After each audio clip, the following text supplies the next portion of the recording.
हरियाणा चौपाल में आपका स्वागत है और मैं हूं आपके साथ लोकेश लकी जगवानी। खबरों की शुरुआत विस्तार के साथ। कोरोना और लॉकडाउन के कारण लंबे समय के अंतराल के बाद आज अंबाला में लोगों की समस्याएं सुनने के लिए गृह मंत्री अनिल विज ने जनता दरबार लगाया। इस दौरान सहारा इंडिया में निवेश करने वाले और एजेंट अनिल विज से मिले शिकायतकर्ता प्रवीण गौड़ ने जनता दरबार में कहा कि पिछले दिनों अंबाला में सहारा इंडिया के चेयरमैन सुब्रत राय, निदेशक ओपी श्रीवास्तव, क्षेत्रीय प्रबंधक प्रशांत कुमार वर्मा, एरिया मैनेजर अतीक अहमद और रीजनल मैनेजर संजीव त्यागी पर केस दर्ज किया गया, लेकिन अभी तक इस मामले में कोई एक्शन नहीं लिया गया। विज ने आश्वस्त किया कि इसमें कार्रवाई हो रही है। इकोनॉमिक मामलों में अध्ययन के बाद कार्रवाई की जाती है।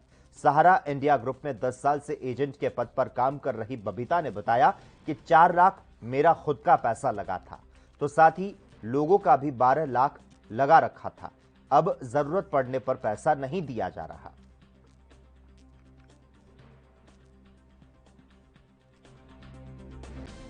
मैंने सहारा में कुछ पैसे इन्वेस्ट किए थे जो करीबन 7-8 लाख रुपए होंगे। जब अब हमें उसकी मैच्योरिटी भी हो चुकी है, हमें पैसे नहीं मिल रहे हैं ना। वहाँ कोई बंदा बैठा होता है, जब हम किसी से जवाब मांगने जाते हैं वहाँ ताला लगा हुआ था। कल एक मैनेजर था, वो भी इस्तीफा दे के कह रहे भाई जी मैंने इस्तीफा दे दिया है। अब वहाँ हम आज गए तो वहाँ ताला लगा हुआ है। अब हम मंत्री जी के पास यही शिकायत लगाए, हमारी FIR भी दर्ज है, उसके ऊपर कोई कार्रवाई नहीं हो रही है कि उनमें से किसी जिम्मेवार बंदे को पकड़ कर लाया जाए।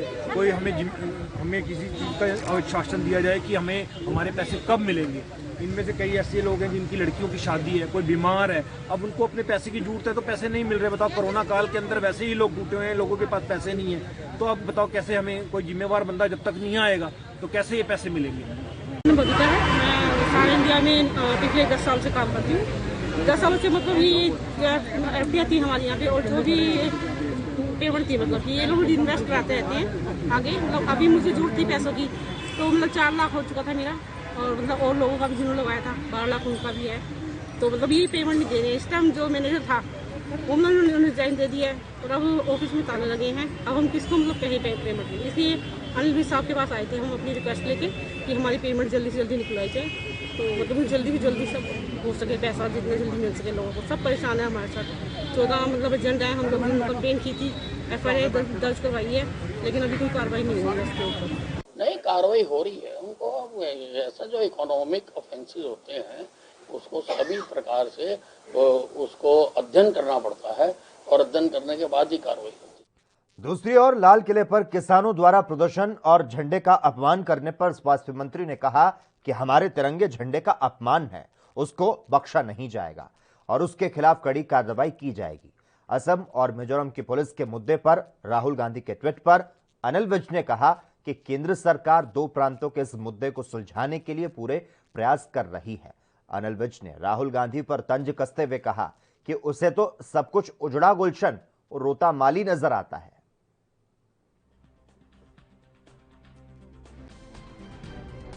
जिसने भी लाल किले पर इस तरह का खेल किया है, हमारे तिरंगे का अपमान किया है, वो देशद्रोही है, और जो उसकी मदद करता है वो भी देशद्रोही है। ये पूरी तरह से केंद्रीय सरकार 2 प्रांतों का जो विवाद है उसको सुलझाने की कोशिश कर रही है। और राहुल गांधी जी को तो सब कुछ ही उजड़ा हुआ गुलशन है, रोता हुआ माली नजर आता है। 25,000 जो वो ENA था उसको पकड़ा है, टैंकर को, वो जहां जा रहा था उसको पकड़ा है, जहां से आया था उसको पकड़ा है, और मैंने IG भारती अरोड़ा को उसकी जांच मार्क की हुई है कि इस सारे स्कैम को कि कौन कौन लोग इसमें शामिल हैं, कौन कौन लोग इसको कर रहे हैं और पहले कितने हो चुके हैं, सारों की गहनता से जांच हो रही है। और एक भारतीय जनता पार्टी युवा मोर्चा के प्रदेश अध्यक्ष राहुल राणा अपने मंडल प्रवास कार्यक्रम के दौरान फरीदाबाद पहुंचे, जहां उन्होंने कार्यकर्ताओं की मन की बात जानी। इस दौरान युवा प्रदेश अध्यक्ष राहुल राणा ने फरीदाबाद में प्रदेश की युवा मोर्चा की कार्यकारिणी की घोषित की और इस मौके पर राणा ने कहा कि युवा किसी भी संगठन की रीढ़ होते हैं और उन्होंने कार्यकर्ताओं को यही मूल मंत्र दिया है कि सभी पूरी ईमानदारी और लगन के साथ पार्टी की नीतियों का प्रचार और प्रसार करें। तो साथ ही उन्होंने कांग्रेस पर भी तंज कसते हुए कहा कि कांग्रेस की युवा टीम में नियुक्तियां जहां जेब भरने के लिए होती हैं, वहीं बीजेपी में नियुक्तियां कार्यकर्ता और उसकी मेहनत का फल देने के रूप में की जाती हैं। उन्होंने कहा कि उन्हें गर्व है कि प्रदेश की युवा टीम पूरी लगन से काम कर रही है।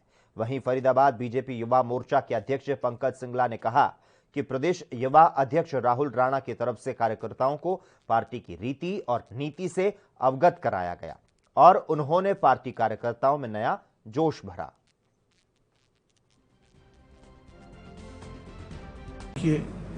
फरीदाबाद में जब हम पहुंचे, पहले तो पूरी जिले की टीम की हमने एक कार्यकारिणी बैठक ली जिसमें हमारा सबका परिचय हुआ और उसके बाद मंडलों में हमारे साथ जिलाध्यक्ष पंकज जी बैठे। इन्होंने जिस तरह योजना बनाई कि मंडलों में प्रवास करने की हमारी योजना थी और कुछ मंडलों में हमने कल किया और कुछ मंडलों में आज हम जाने वाले हैं और शाम को तिरंगा यात्रा रहेगी और 1-2 मंडल में सुबह कार्यक्रम है, फिर हम पलवल के मंडलों में प्रवास करेंगे। सर फरीदाबाद में आज फरीदाबाद से उपाध्यक्ष लिए गए हैं उत्कर्ष चौधरी और प्रदेश कार्यकारिणी सदस्य जितेंद्र चौधरी और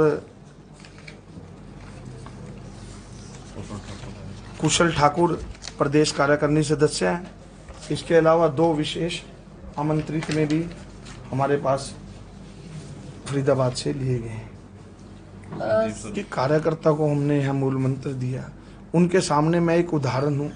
मैं प्रदेश कार्यकारिणी सदस्य से लेकर आज यहाँ प्रदेश अध्यक्ष के सफर तक पहुँचा हूँ। यह केवल और केवल भारतीय जनता पार्टी में संभव है। वैसे तो आज की उन्होंने मैं अपनी भाजपा की युवाओं के लिए रीति और नीति के बारे में बताया और राहुल राणा जी ने हमारे मंडल स्तर तक जा जाके हमारे मंडलों को मजबूत किया, हमारे युवाओं में जोश भरा, जिससे हमारे युवा डबल ऊर्जा के साथ कार्य करेंगे और हमारी भाजपा की जितनी भी युवाओं के लिए नीति और रीति हैं उन्हें आगे बढ़ाएंगे। और मैं आपके माध्यम से एक बात और बताना चाहता हूं कि भाजपा युवा मोर्चा खाली भाजपा का युवा मोर्चा नहीं है, ये युवाओं का युवा मोर्चा है। हम युवाओं का प्रतिनिधि करके युवाओं को सारी योजनाएं बताएंगे। हम ये नहीं है कि भाजपा युवा मोर्चा के लिए काम करेंगे, हम खाली युवाओं के लिए भी काम करेंगे जो हमारे सारे फरीदाबाद के युवा हैं।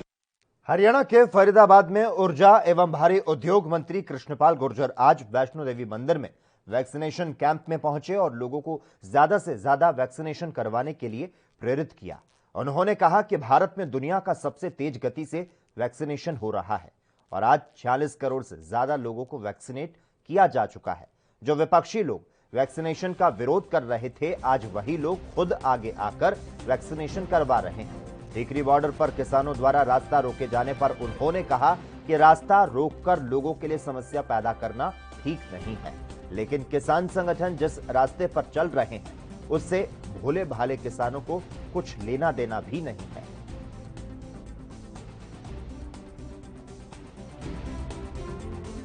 इंजेक्शन लगने वाले हैं, फिर हम यहाँ आ गए जी। पहली डोज है? पहली डोज है जी। कोई पैसा? कोई पैसा नहीं जी, फ्री लग रहे हैं। क्या कहना चाहोगे सरकार? हम इससे बड़े खुश हैं जी, पब्लिक सेवा हो रहे हैं।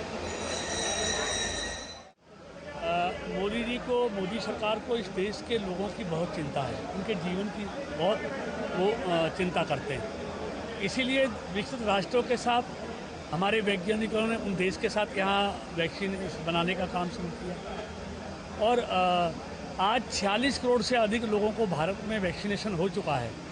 दुनिया का सबसे तेज गति से टीकाकरण हिंदुस्तान में हो रहा है। हरियाणा चौपाल में खबरों का सिलसिला लगातार जारी रहेगा। हम रुकते हैं एक छोटे से ब्रेक के लिए।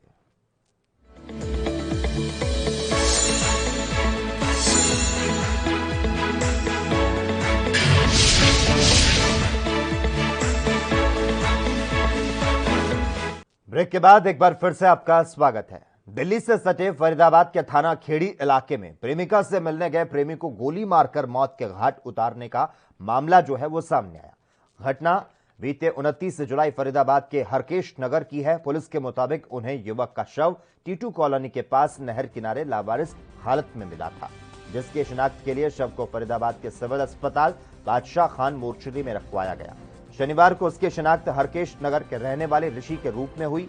ऋषि के परिजनों के मुताबिक आरोपी जेडीयू नेता है जिन्होंने इस घटना को अंजाम दिया, लेकिन आरोपी अभी पुलिस की गिरफ्त से बाहर है। वहीं मृतक ऋषि के परिजनों ने आरोप लगाया कि जब वह पुलिस के पास गए तो उन्हें पुलिस ने थप्पड़ मारकर भगा देने की धमकी दी। फिलहाल पुलिस की कार्यशैली से वह संतुष्ट नहीं है, लेकिन चाहते हैं कि जल्द से जल्द आरोपियों को पकड़कर कड़ी से कड़ी सजा दी जाए। 11:30 बजे 29 तारीख को आगरा कनाल नियर टिट्टू कॉलोनी पे बड़ी मिली थी, जिसमें गोली मारने के निशान और चोट के निशान है। आइडेंटिफाई था, उसकी तलाश करी गई, शिनाख्त कराने के लिए उसके फोटो वगैरह कराए गए। उसकी शिनाख्त काफी बार लेट हुई है।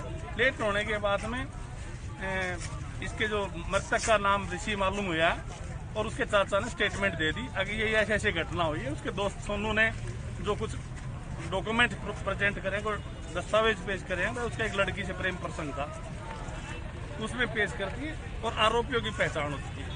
क्या मुकदमा दर्ज हो गया? मुकदमा दर्ज हो गया था। मुकदमा दर्ज होने के बाद उसके मृतक के चाचा का बयान ऐड करके उसमें ऐड कर लिया गया, वो बाई नेम हो गया। अब पुलिस क्या कार्रवाई कर रही है? पुलिस उसमें आरोपियों तक नियर अबाउट पहुंच चुकी है। एक टीम बिहार आरा में गई हुई है, वो भी जल्दी आ जाएगी। क्या लगता है कि कितने आरोपी पकड़े गए हैं और कितने आरोपी? अभी इस बारे में मैं क्लियर नहीं बता सकता कि अभी अरेस्ट, मैं ये कह रहा हूँ नियर अबाउट पहुंच चुके हैं। आपको शाम तक उम्मीद है हम कर देंगे। उनके साथ हुआ यह था कि जब सर वो सोने गया था अपने दोस्त के पास, उसके दोस्त के मोबाइल पे फोन आया था, लड़की के जरिए उसके घर वालों ने किया था। उसके बाद उसको बुला के और मार दिया गया। और जब हम वहाँ पहुंचे तो वो यूं कह रहे थे कि तुम्हारे लड़के को हमने मजनू बना दिया है, तुम जाकर ढूंढ सको तो ढूंढ लो, कहीं पड़ा होगा, ऐसे कह रहे थे उसके घर वाले। कौन थे जिन्होंने जो मारा? उनका नाम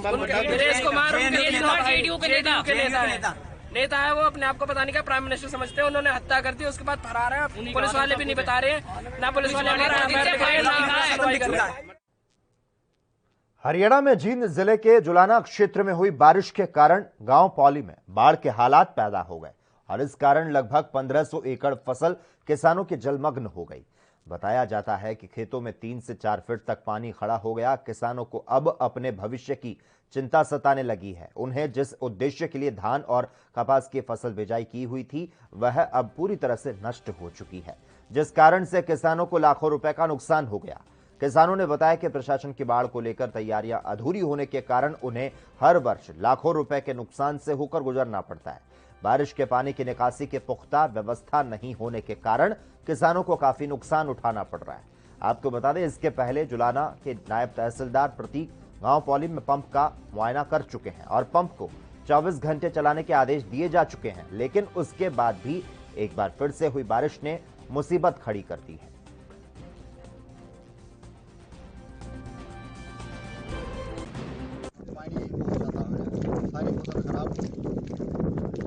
अभी क्या मांगे?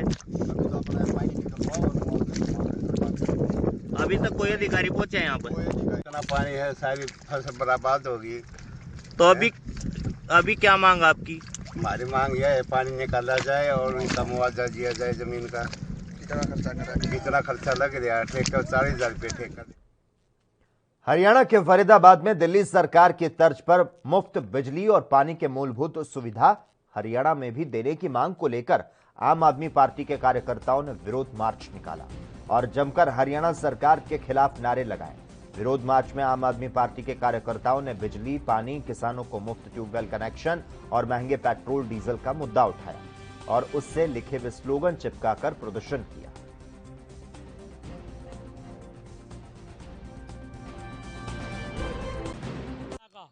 संयोजक हूं और मेरे पास आम आदमी पार्टी की जिम्मेवारी है।